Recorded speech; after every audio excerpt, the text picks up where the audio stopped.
Hi, and welcome to the Sarasota Film Festival Spotlight Series. Today we're here with... I'm Charles Pocal, and I directed the short film Uncle Floyd. Tell us about Uncle Floyd. Sure. Uncle Floyd is about the kind of an infamous New Jersey-based variety performer named Uncle Floyd, who for the last 20 years has kind of secretly been performing a very specific set of comedy music at a mom-and-pop Italian restaurant in New Jersey. Nice. Now, was there a real Uncle Floyd that inspired this? Well, no, there was not. But the guy who, Uncle Floyd is his stage name, Floyd Vivino, he had a pretty successful television show for over 20 years in the New York, New Jersey area. And at the time it was pretty popular, and it had some high-profile fans like Iggy Pop, and really? David Bowie wrote a song about him, for instance. Wow. Yeah. And he's extremely versatile and does all sorts of different acts, but my short focuses on the specific act that he does at this restaurant.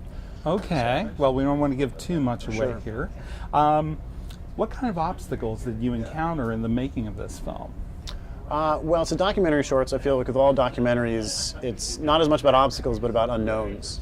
And so going into this restaurant, I mean, you're always having to deal with, you don't know who your characters are going to be. Exactly. Like, we knew that obviously Floyd himself would be the focus of it, but as far as the guests and the patrons, which really make up the place itself, we didn't really know. And his interactions with them. Exactly. But we got really fortunate. There was a really good crowd that night when we filmed, and there were some really good large parties, which are always great, that had, like, span generations, which is always nice to have kids and older people, and so that we got really lucky.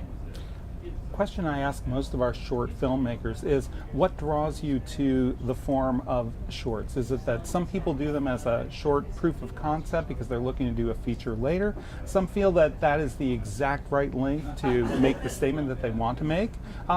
Why did you choose shorts? Sure. I think for the story I was trying to tell, the short made the most sense. I think there wasn't enough tension or kind of an arc for it to sustain a full-length feature, and it was really perfect because it just really paints a portrait of this place, and that's all I really was trying to do. So, what do you hope our audiences are going to get from the film? I hope they will really I think a lot of people don't know anything about Uncle Floyd, especially if you're not from the New Jersey, New York area. So I hope people will kind of learn about him and maybe go home and maybe do some research.